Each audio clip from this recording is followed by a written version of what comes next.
राजकुमार बोला, लेकिन भला मुझे सोने का घोड़ा और सोने की चिड़िया कैसे मिल सकती है? मैं तो इस राजकुमारी को भी उस राजा के लिए ले जा रहा हूँ। लोमड़ी ने कहा, नहीं, तुम ऐसा काम कभी मत करना। इस राजकुमारी के साथ तुम्हारा विवाह हुआ है और यह अब तुम्हारी ही है। अगर तुम मेरे कहने के अनुसार काम करो तो तुम्हें सोने का घोड़ा और सोने की चिड़िया भी मिल सकती है। तुम पहले इस राजकुमारी को लेकर सोने के घोड़े वाले राजा के पास जाओ। राजा खुश होकर तुमको सोने का घोड़ा दे देगा। तुम घोड़े पर सवार हो जाना और सवार होकर सबसे विदा लेना। राजकुमारी से तुम सबसे बाद में विदा लेना। जैसे ही तुम राजकुमारी के पास पहुंचो, तुम उसे हाथ से पकड़कर घोड़े के ऊपर खींच लेना और घोड़े को दौड़ा देना। सोने का घोड़ा इतना तेज दौड़ता है कि दुनिया का तेज से तेज घोड़ा भी उसकी बराबरी नहीं कर सकता। जाओ, तुम पहले इतना काम पूरा करो। इसके बाद आगे का काम मैं तुम्हें बाद में बताऊंगी। मैं तुम्हें वहां रास्ते में मिलूंगी। राजकुमार ने ठीक वैसा ही किया जैसा लोमड़ी ने उससे कहा था। जब सोने के घोड़े वाले राजा ने खुश होकर उसे इनाम में सोने का घोड़ा दिया तो राजकुमार उस पर सवार हो गया और उससे विदा लेने लगा। अंत में वह राजकुमारी को उठाकर घोड़े को तेजी से दौड़ाता हुआ किले से बहुत दूर निकल आया। रास्ते में एक पेड़ के नीचे लोमड़ी उसका इंतजार कर रही थी। उसे देखकर लोमड़ी बोली, शाबाश, अब तुम सोने की चिड़िया भी प्राप्त कर लो। जब तुम सोने की चिड़िया वाले राजा के पास पहुंचोगे तो वह इस घोड़े को देखकर बहुत खुश होगा। तुम उससे कहना कि पहले सोने की चिड़िया का पिंजरा मेरे हाथ में दे दो, तब मैं यह घोड़ा तुमको दूंगा। जब वह पिंजरा तुम्हारे पास लाए तो तुम पिंजरा उसके हाथ से छीन लेना और घोड़े को दौड़ा देना।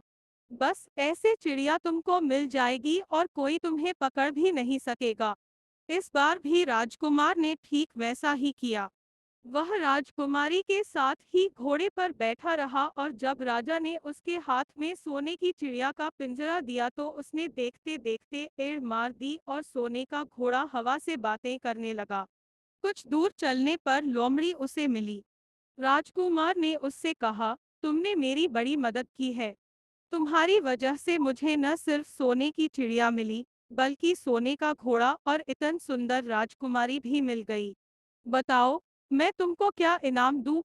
मैं तुमको कुछ न कुछ जरूर देना चाहता हूँ। लोमड़ी ने कहा, अगर तुम खुश हो तो मेरा एक काम कर दो। तुम एक तीर चलाकर मुझे मार दो। इस समय तुम यही सबसे बड़ा काम मेरे लिए कर सकते हो। राजकुमार ने कहा, भला यह कैसे हो सकता है? तुमने मेरी इतनी मदद की और मैं बदले में तुम्हें मार दूं? मुझसे यह नहीं होगा। यह सुनकर लोमड़ी बड़ी दुखी हुई और बोली, अगर तुम मेरा यह काम नहीं कर सकते तो फिर ठीक है, जाओ। लेकिन मैं तुम्हारी भलाई के लिए ही कह रही हूँ कि तुम दो बातें जरूर याद रखना। एक तो तुम किसी कुएं की दीवार पर मत बैठना और दूसरे तुम ऐसे लोगों के लिए धन मत खर्च करना जिन्हें फांसी मिलने वाली हो। राजकुमार बोला, भाई तुम भी अजीब हो। तुम्हारी बातें मेरी समझ में ही नहीं आती। भला मैं कभी कुएं की दीवार पर क्यों बैठूंगा और ऐसे आदमियों पर धन क्यों खर्च करूंगा जिनको फांसी दी जाने वाली हो। लेकिन लोमड़ी ने उसकी बात का कोई जवाब नहीं दिया और अलविदा कहकर वहां से चली गई। राजकुमार सोने का घोड़ा दौड़ता हुआ आगे बढ़ा। राजकुमारी उसके साथ ही बैठी हुई थी और सोने की चिड़िया का पिंजरा उसके हाथ में था। कुछ ही देर में राजकुमार उस छोटे गांव में जा पहुंचा जिसमें वे दोनों सराएं थीं। गांव के लोग और खास तौर से बच्चे उसको देखने के लिए बाहर निकल आए। सोने के घोड़े पर इतने सुंदर राजकुमार के साथ बैठी एक राजकुमारी को देखकर सभी लोग चकित थे। इतने में राजकुमार ने देखा कि गांव के बगीचे में एक जगह बहुत से लोग जमा है और कुछ शोर हो रहा है। राजकुमार के पूछने पर लोगों ने बताया कि वहां दो आदमियों को फांसी देने की तैयारी हो रही है। राजकुमार उधर ही चल पड़ा। वहां पहुंचने पर उसने पहचान लिया कि जिन आदमियों को फांसी दी जाने वाली थी वे और कोई नहीं बल्कि उसके ही भाई थे। वे लोग तब से उसी सजी सजाई सराय में रह रहे थे और तरह तरह के बुरे काम करते थे। वे जुआ भी खेलते थे और जुए में बहुत सा धन हार चुके थे। उन्होंने लोगों से बहुत सा रुपया भी उधार लिया था। इन्हीं सब बातों से चिढ़कर अब गांव वाले उन्हें फांसी पर चढ़ाने जा रहे थे। राजकुमार भला यह कैसे होने देता। उसने लोगों से कहा कि मुझसे रुपया ले लो और इन लोगों को छोड़ दो। उसके बहुत कहने सुनने पर लोग राजी हो गए और उन्होंने उन दोनों आदमियों को रिहा कर दिया। राजकुमार अपने भाइयों को छुड़ाकर आगे चला। कुछ दूर चलने पर जंगल में उन्हें एक कुआं दिखाई दिया। इस पर राजकुमार के कुछ देर कुएं के पास आराम करते हैं। वहां ठंडा पानी पीने के बाद हम लोग आगे चलेंगे। राजकुमार राजी हो गया। अब तक वह यह भी भूल चुका था कि लोमड़ी ने विदा होते समय उससे क्या कहा था। वह घोड़े से उतरकर कुएं की दीवार पर बैठ गया और आराम करने लगा। उसके दोनों भाइयों ने मौका देखकर उसे कुएं में धकेल दिया। इसके बाद उन्होंने घोड़े पर राजकुमारी को डाला और सोने की चिड़िया का पिंजरा उठाया और वहां से चलते बने। कुछ ही देर में वे लोग अपने राज्य में लौट आए। घर लौटकर उन्होंने राजा से कहा, हम लोग सोने की चिड़िया को पकड़ लाए हैं। इसी चिड़िया ने हमारे बाग में से सोने के सेब चुराए थे। इसके साथ ही हम एक यह सोने का घोड़ा और राजकुमारी भी लाए हैं। राजा बहुत खुश हुआ। सारे राज्य के लोग खुशियां मनाने लगे। लेकिन राजकुमारी खुश नहीं थी। वह बराबर रोती रहती थी। उसने खाना पीना छोड़ दिया। यही नहीं, घोड़े ने भी दाना पानी बंद कर दिया और सोने की चिड़िया भी उदास रहने लगी। राजा ने बहुत कोशिश की लेकिन न तो वह राजकुमारी खुश हुई और न सोने के घोड़े और सोने की चिड़िया ने दाना खाना शुरू किया। उधर छोटा राजकुमार कुएं में गिर गया था लेकिन वह मरा नहीं। कुआं बहुत गहरा था लेकिन उसमें पानी बहुत थोड़ा था। वह कुएं में बैठा बैठा अपने भाग्य को कोसता रहा।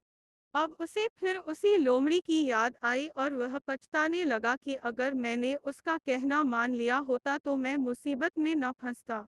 राजकुमार ने जैसे ही लोमड़ी को याद किया, लोमड़ी न मालूम कैसे कुएं के मुंह पर आ पहुंची और बोली, देखो राजकुमार, मैंने पहले ही तुम्हें समझाया था कि किसी कुएं की दीवार पर मत बैठना और ऐसे आदमियों की मदद मत करना जिन्हें फांसी दी जाने वाली हो। लेकिन तुम नहीं माने। खैर, चलो अब आखिरी बार मैं फिर तुम्हारी मदद किए देती हूँ।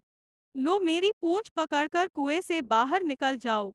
यह कहकर लोमड़ी ने अपनी पूंछ कुएं में लटका दी। देखते देखते पूंछ इतनी लंबी हो गई कि कुएं के पेंदे में पड़े राजकुमार के पास तक जा पहुंची। राजकुमार उसे पकड़कर कुएं से बाहर निकल आया। लोमड़ी ने उससे कहा, जाओ अब तुम अपने घर जाओ। लेकिन जरा होशियार रहना। तुम्हारे भाई तुम्हारी जान के दुश्मन है। वे लोग जरूर तुमको ढूंढ रहे होंगे। राजकुमार घर की ओर चल पड़ा। अपने राज में पहुंचने पर उसे एक भिखारी मिला। भिखारी को उसने अपने सुंदर कपड़े दान में दे दिए और उनके भद्दे पुराने कपड़े पहन लिए। इस तरह भेस बदलकर वह अपने किले में पहुंचा। वहां उसके पहुंचने पर एक बड़ी आश्चर्यजनक बात हुई। सोने का घोड़ा खुशी से हिनहिनाने लगा और दाना खाने लगा। सोने की चिड़िया भी अपने पिंजरे में खुशी से फुदकने लगी और गाना गाने लगी। राजकुमारी ने अपने आंसू पोंछ डाले और वह भी खुश दिखाई देने लगी। फिर उसने मैले कुचैले कपड़े पहने एक आदमी की ओर इशारा करते हुए कहा, वह रहा आपका छोटा राजकुमार। राजा ने भी अपने छोटे लड़के को पहचान लिया। अब राजा ने अपने छोटे बेटे के बारे में अपने विचार बदल दिए। अब वह उसको बहुत समझदार और बहादुर मानने लगा और उससे बहुत अधिक प्यार करने लगा। उसने उसको राजगद्दी पर बिठाने का निश्चय किया। बड़े और मंझले राजकुमार ने अपने छोटे भाई को ही धोखा नहीं दिया था बल्कि राजा को भी धोखा दिया था। इससे राजा उनसे बहुत नाराज था। उसने उन दोनों को अपने राज्य से निकलवा दिया। इसके बाद बड़ी धूमधाम के साथ राजकुमारी के साथ राजकुमार का विवाह हुआ और दोनों सुख से रहने लगे। लेकिन राजकुमार उस लोमड़ी को नहीं भूला था जिसने उसकी सहायता की थी। एक दिन समय निकालकर वह जंगल में उस लोमड़ी की खोज में निकला। बहुत ढूंढने के बाद एक पेड़ के खोखले भाग में उसने उस लोमड़ी को चुपचाप बैठे हुए देखा। लोमड़ी बहुत उदास थी और पहले से बहुत ज्यादा दुबली भी हो गई थी।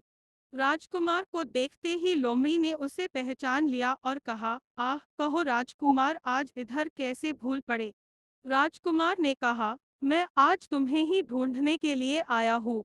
चलो मेरे बाग में आराम से रहना, वहाँ तुम्हें किसी तरह की तकलीफ नहीं होगी। यहाँ तो जंगल में तुम्हें खाने पीने की तकलीफ होती होगी और जंगली जानवरों और शिकारियों का डर बना रहता होगा। लोमड़ी ने कहा, नहीं राजकुमार, मैं यहाँ ठीक हूँ, और भला अब तुम्हें मेरे दुख से क्या लेना देना। तुम्हारा काम निकल गया, अब तुम सुख से अपने राज में रहो। राजकुमार बोला, नहीं, तुमने मेरा बड़ा उपकार किया है, मैं तुम्हें इनाम देना चाहता हूँ और अपने साथ ही रखना चाहता हूँ। राजकुमारी भी बहुत खुश होगी, वह भी तुमसे मिलना चाहती है।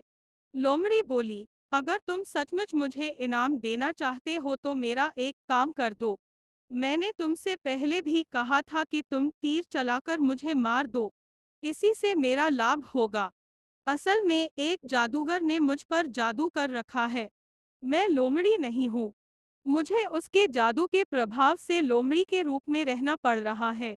मैं तो उसी देश का राजकुमार हूँ जहाँ की राजकुमारी से तुम्हारा विवाह हुआ है। असल में वह राजकुमारी मेरी छोटी बहन है।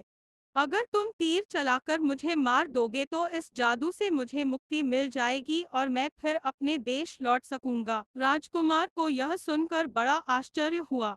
उसने फौरन अपने धनुष पर तीर चढ़ाया और लोमड़ी की ओर छोड़ दिया। तीर के लगते ही लोमड़ी मर गई और उसमें से एक सुंदर सा राजकुमार निकल आया। फिर दोनों राजकुमार आपस में गले मिले। इसके बाद दोनों राजकुमार वापस महल में लौट आए। वहां राजकुमारी अपने भाई से मिलकर बहुत खुश हुई। मेरे प्रिय दर्शकों, आशा करती हूँ आपको कहानी बहुत पसंद आई होगी। अपनी राय जरूर कमेंट बॉक्स में लिखना। आपसे रिक्वेस्ट है कि प्लीज वीडियो को लाइक और चैनल को सब्सक्राइब जरूर करना। जय हिंद, जय भारत।